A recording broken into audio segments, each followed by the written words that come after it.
자, 상상해보세요. 당신의 삶을 갉아먹는 관계가 있습니다.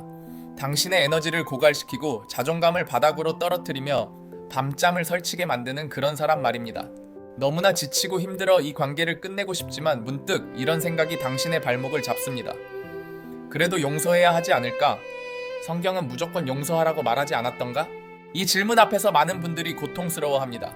성경이 말하는 용서는 과연 무조건적인 희생과 끝없는 인내만을 요구하는 걸까요? 당신을 파괴하는 관계 속에서도 그저 미소 지으며 모든 것을 받아들이라고 말하고 있는 걸까요? 많은 이들이 이 오해 속에서 스스로를 갉아먹고 깊은 상처를 안고 살아갑니다. 하지만 오늘 아멘 스토리는 그 낡고 고통스러운 오해의 껍질을 깨부수려 합니다. 성경이 말하는 진짜 용서가 무엇인지, 그리고 당신의 영혼을 보호하는 관계의 경계선이 왜 사랑의 또 다른 이름인지 그 충격적인 진실을 파헤쳐 볼 겁니다. 우리가 착각했던 용서의 가면을 벗겨내고 당신을 파괴하는 관계에서 벗어나 진정한 자유와 평화를 찾는 길을 함께 탐험할 겁니다. 준비되셨나요? 이제부터가 진짜 이야기입니다. 당신의 고정관념이 산산조각 날 준비를 하세요. 우리가 흔히 말하는 용서라는 단어는 참으로 무거운 짐입니다. 많은 종교적 가르침과 사회적 통념 속에서 용서는 마치 모든 것을 잊고 다시 원래대로 돌아가며 가해자를 아무런 비난 없이 받아들이는 것으로 인식되어 왔습니다. 심지어 어떤 사람들은 용서가 가해자의 잘못을 묵인하고 그들의 행동에 면죄부를 주는 것이라고 착각하기도 합니다. 정말 어처구니가 없죠. 이런 오해는 결국 피해자에게 이중의 고통을 안겨줍니다. 한편으로는 가해자로부터 받은 상처로 고통받고, 다른 한편으로는 용서해야 한다는 강박감에 시달리며 자신을 자책하게 만듭니다.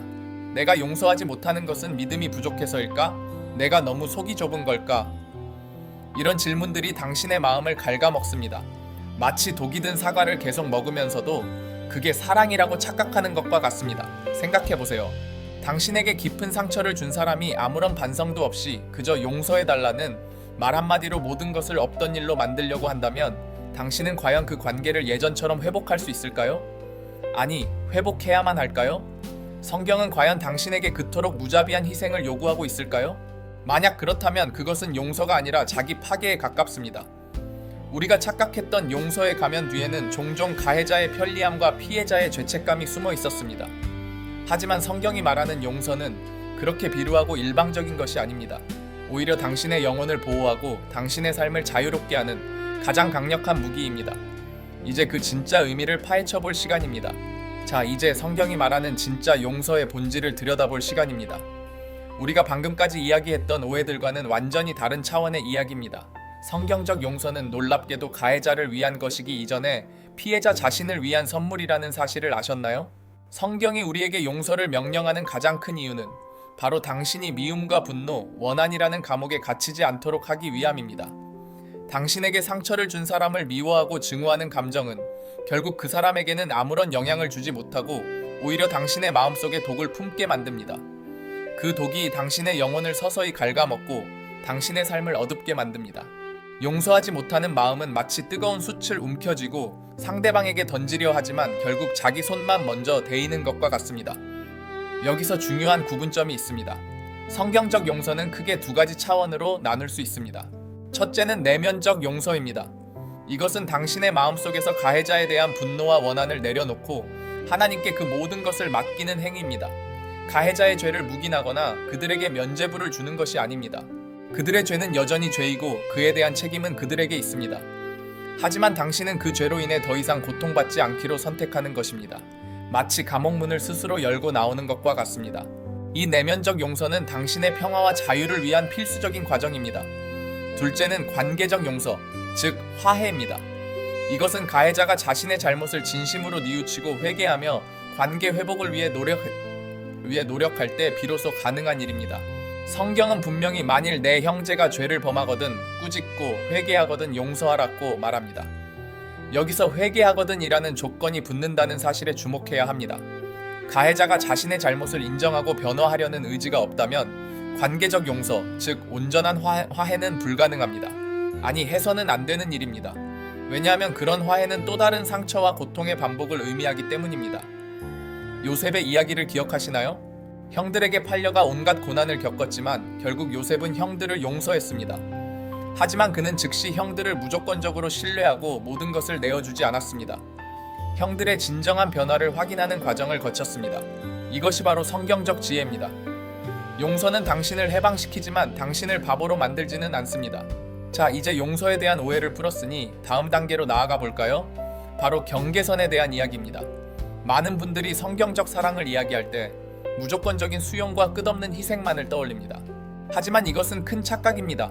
진정한 사랑은 경계선을 필요로 합니다. 마치 잘 가꾸어진 정원에 튼튼한 울타리가 필요한 것처럼 말입니다. 경계선은 당신이 누구인지, 무엇을 허용할 수 있고 무엇을 허용할 수 없는지, 당신의 가치관과 한계는 어디까지인지를 명확히 하는 일입니다. 이것은 이기적인 행동이 아닙니다. 오히려 당신 자신을 보호하고 당신의 관계를 건강하게 유지하기 위한 필수적인 사랑의 행위입니다. 담장 없는 포도밭은 결국 황폐해질 뿐입니다. 좋은 포도를 얻으려면 외부의 침입으로부터 포도밭을 보호할 울타리가 필요하죠. 성경은 우리에게 무분별하게 모든 것을 내어주라고 가르치지 않습니다. 예수님께서도 거룩한 것을 개에게 주지 말고 너희 진주를 돼지 앞에 던지지 말라고 말씀하셨습니다. 이것은 무엇을 의미할까요? 바로 당신의 소중한 가치와 에너지를 그것을 이해하고 존중할 줄 모르는 사람들에게 낭비하지 말라는 강력한 경고입니다. 경계선은 사랑의 표현입니다. 예를 들어 당신이 어떤 사람에게 계속해서 무시당하고 조롱당하고 이용당한다면 그 관계는 더 이상 사랑이 아닙니다. 그것은 학대입니다. 이런 상황에서 나는 당신의 이런 행동을 더 이상 받아들일 수 없습니다. 라고 말하는 것은 사랑의 결핍이 아니라 당신 자신과 그 관계를 위한 사랑의 행동입니다. 당신의 자존감을 지키고 더 이상의 상처를 예방하며 심지어는 상대방에게도 자신의 잘못된 행동을 깨달을 기회를 줄 수 있기 때문입니다. 어떤 사람들은 경계선을 설정하는 것을 두려워합니다. 상대방이 화를 내거나 관계가 끊어질까봐 걱정하죠. 하지만 진정한 관계는 건강한 경계선 위에서만 자랄 수 있습니다.